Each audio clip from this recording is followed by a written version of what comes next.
Hello, my friend. I want to talk to you today about stress because we live in a world where stress is almost inevitable. And when Hans Selye came up with the idea of stress in the 1930s, nearly a century ago, would you believe? It was a shocking kind of new way of looking at people's issues and problems. And many people poo-pooed it. But now, with nearly 100 years of research on this topic, we know so much more. And we do know that stress is really a thing. And yes, it is true that some amount of stress is good for you because it motivates you and it gives you energy, it pushes you on. Eustress, it's sometimes called, but stress can also turn towards distress. And I guess if you're watching this, that is much more what you're concerned about, my friend. And I know all about it. I have spent many years of my life being stressed when I had too many responsibilities, was in charge of everything, and as well as having small children, which is a very big factor in getting stressed. And it is a fact of life that things like transportation, commuting, and the pressure of the way our society works adds layers and layers of tension for most of us. So become aware of it, because you cannot entirely avoid it, but you can certainly be more aware of it. So here are the top causes of stress. You will recognize them. The worst and most important one is finance. Having to pay the bills and constantly having to juggle these things and feeling the pressure of maybe not having enough money to pay these things and to have to keep track of doing all that. Even if you have standing orders and things, it still will be on your mind. And if money is running out, then this becomes a huge factor of stress because it will have knock-on effects. Not being able to eat enough, not being able to buy what you need, perhaps worse, not being able to pay the rent, not being able to keep your house, so the threat of homelessness, and of course the worst possible threat on your finances is if you stand to lose your job. And you know that being out of work might really create enormous amounts of stress on you and your family. But work itself is also a huge contributor to people's stress. So the way we are at work, the way we feel oppressed by others at work, especially by the hierarchy, can be an enormous factor of stress. I know that in my life another factor of stress has weirdly been that I have been with organizations several times that were themselves under financial stress. At one point I was asked to work without a salary for 2 months. Those kinds of stresses are immense. And they take a lot out of you because you simply don't feel safe anymore. The third most important factor is family.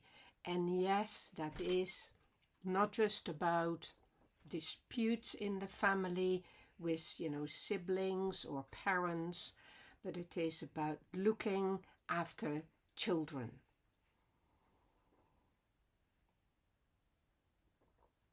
Never underestimate how much pressure children put you under. It is 24/7, it never relents, and you are responsible. There is nobody else to catch it. At the end of the day, it stops with you. So children are a huge stress factor. If you have financial problems, work problems, and young children, you are quite stressed for sure. If you feel time is running out because you're juggling too many different tasks and duties, that time pressure will be additional stress as well. The actual issues you're having with the children, your concerns for their well-being, will also add stress. Romantic relationships, the difficulties with partners, those will add stress. If you have a chronic illness or an injury, that's a stress factor that adds much more to your load. And if you've had a traumatic event happening to you recently, that kind of distracts you in trying to resolve a problem or coming to terms with it, that is also a source of stress. Friends can also be a factor of stress, and there are many positive things in life that can add additional stress. So moving house, for instance, is a very stressful thing. Getting married is a very stressful thing, almost as stressful as getting divorced. So all of those things, my friend, when they add up, put you in a situation where it is hard to find the peace and the time and the self-reflection and the time for exercise and the time for meditation that you know you need in order to stop feeling that you're burning up and burning out and start feeling that you can begin to live again. It is hugely important to take this seriously, my friend. If you live constantly in this fight or flight of the autonomic nervous system, sympathetic way of functioning, I still think of that as the ergotropic way of functioning, and you haven't got enough time for restoring, for resting, for sleeping in the parasympathetic or the tropic mode of functioning, then your homeostasis, that balancing system of your organic existence, is getting out of whack. If you're out of sync with your own body, with your own mind, with what is good for you, and you are constantly functioning in adrenaline, this is not good for you. If your cortisol levels are constantly through the roof, this is not good for you. Some people have times when they have acute stress. You can kind of cope with that and you can make up for it. But if acute stress comes against the background of chronic stress, these kinds of things that I mentioned before, then you got like a bottleneck and there is no way to relax and release those tensions. This is when you're going to start building up problems for yourself. So find a time to think about how you are overtaxing your body, your mind, your inner world, your relationships, your emotions, your mentality, the way you see things, the way you believe in things. Because when you're stressed, you typically stop being attentive, stop being mindful, stop breathing deeply, stop going for a walk. You're much more likely to believe that going to the gym and really working hard for an hour or so is going to do the trick, but that often is adding further stress, my friend. So learn to pay attention. That's what it is. Learn to pay attention and be reasonable with what you can actually cope with.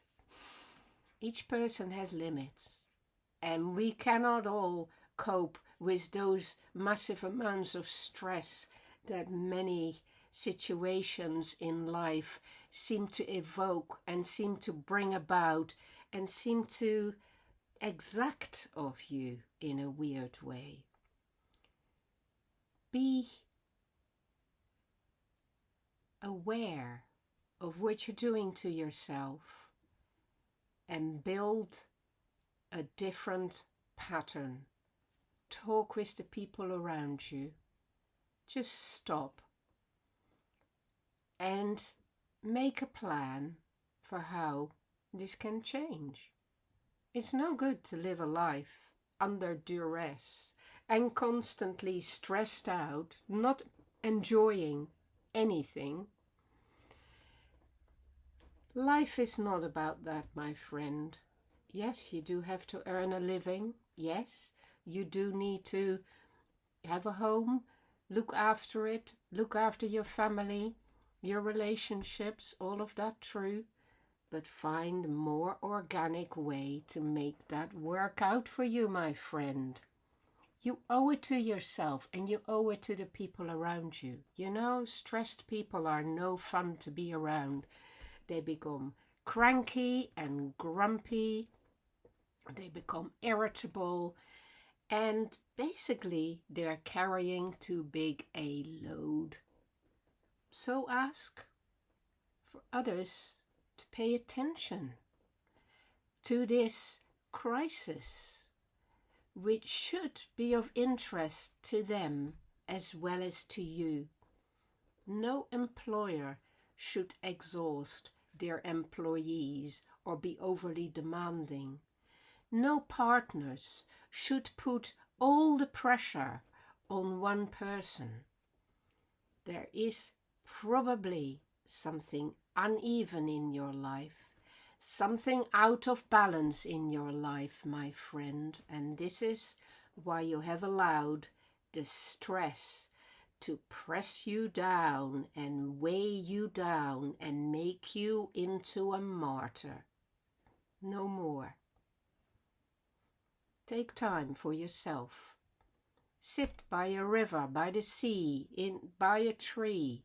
Think about your life and ask yourself what changes for the better you can make, because you can make them, my friend.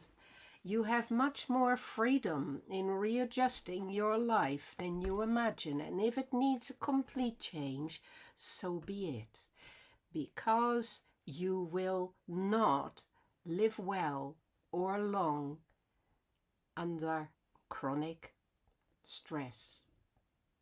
Release, my friend, before it's too late. Take it seriously and be well.